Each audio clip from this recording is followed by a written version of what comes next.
IKEA mastered furniture.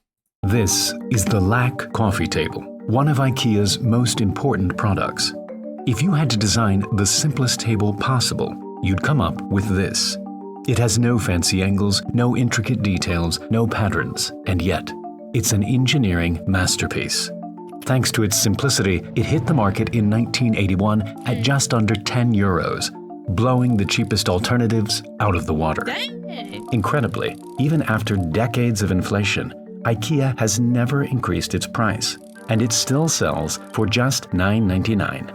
In order to pull this off, IKEA had to get creative. How much is euros in USD? That's $11.50 in US dollars.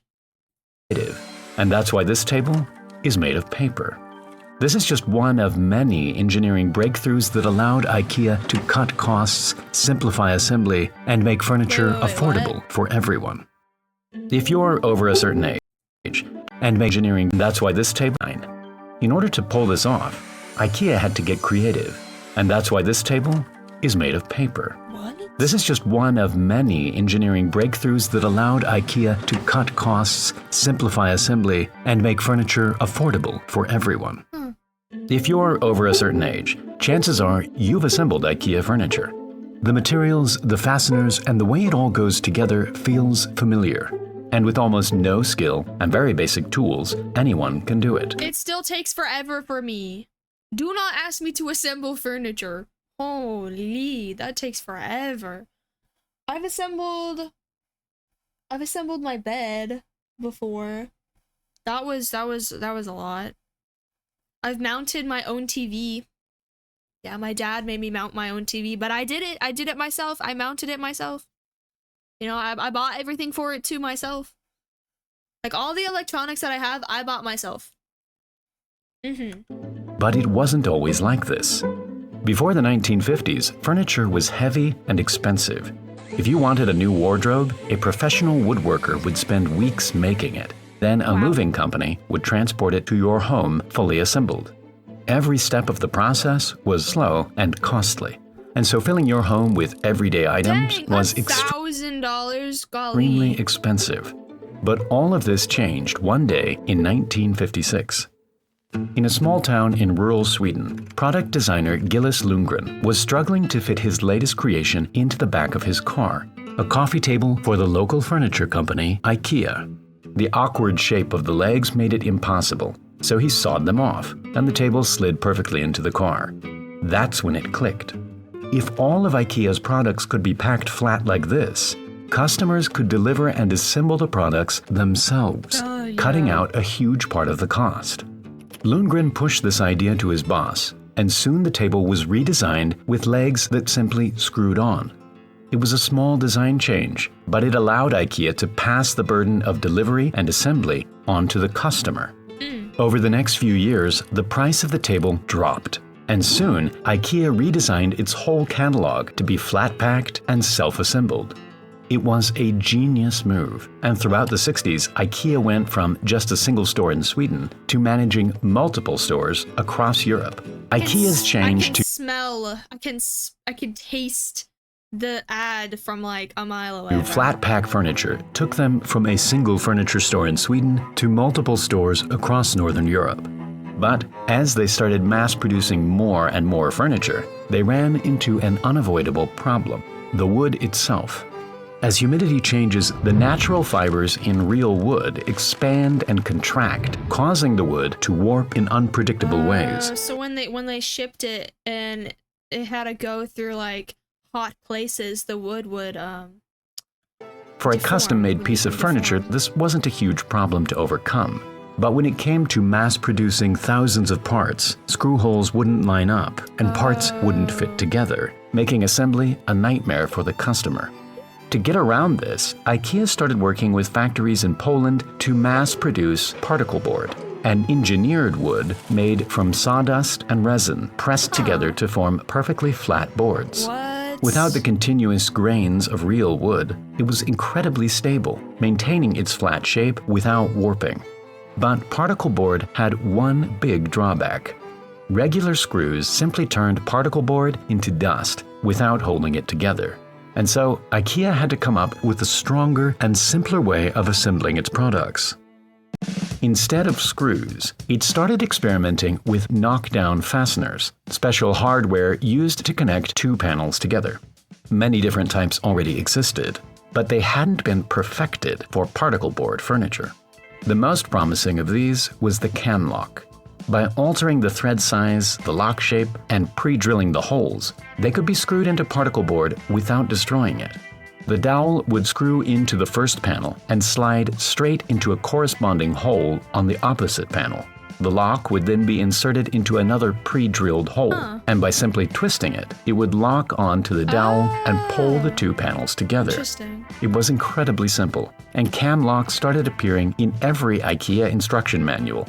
IKEA was on a roll, and it continued opening new stores all over the world throughout the 70s. That's when it realized that part of its success wasn't just due to the products, but the IKEA store itself. When the first store opened in 1958, it had a very unique design. Instead of multiple aisles where customers went straight to what they wanted, the IKEA store had a single path that weaved its way through a series of showrooms. Before customers could reach the checkout, they had to walk past every item in the store. With this maze-like design, customers became lost and disoriented, not knowing where the end was or how long they had left. They started to forget what they actually IKEA cafeteria food, low-key fire. And also I think that this is genius because you could come into the store looking for a table, and then you're walking through all of these like showrooms with like all the furniture and stuff, and then you're like, oh, I low-key need a coffee table. That looks, I like that. I think I'm gonna get that too. You know, because it forces you to look at all the products, and it forces you to be like, maybe I should get that too. Yeah. actually came to buy in the first place, and they became more open to impulse purchases. The IKEA store became an experience rather than just a store, and this dramatically increased sales. Customers would enter to buy one thing and leave with much more. IKEA realized the effect this had on people and continued opening stores around the world, leaning in to its maze-like layout. But to supply their ever-growing business, they needed wood, and lots of it.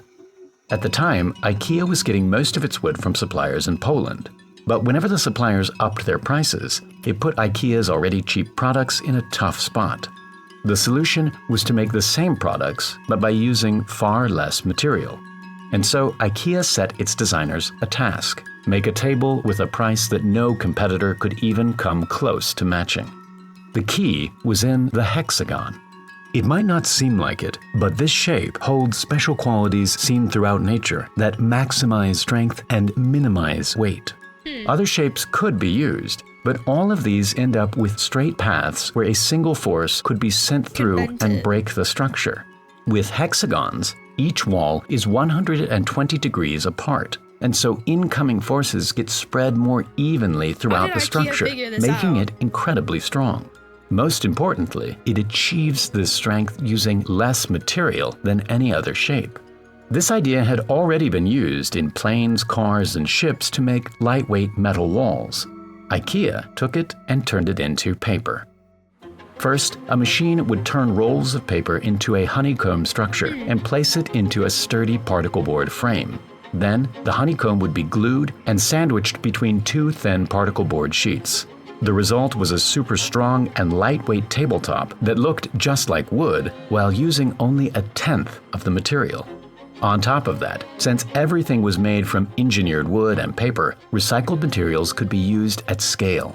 Thanks to this amazingly strong and efficient design, IKEA achieved its goal, and the table went on sale in 1981 for $9.99. It was an instant hit, selling millions in its first year. Dang. But throughout the 90s, labor and material costs started to rise once again, and the lax $9.99 price tag was in danger. The only thing left to optimize was the legs. The honeycomb method didn't fit inside, and so they were still being made from solid wood. But with tens of millions of legs being made every year, a small improvement could save IKEA a lot of money. It tried switching to plastic legs, But over time, the plastic would discolor and end up looking different from the top. And so, together with its Polish manufacturers, IKEA developed a brand new machine that could accurately fold thin particle board around two So it's just hollow? wooden blocks.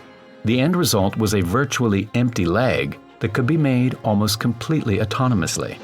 It may not be the prettiest or most impressive looking table, but it's the perfect example of how IKEA's quest for efficiency helped make furniture accessible to everyone. What? Thanks for watching, and Fire, I did not know that.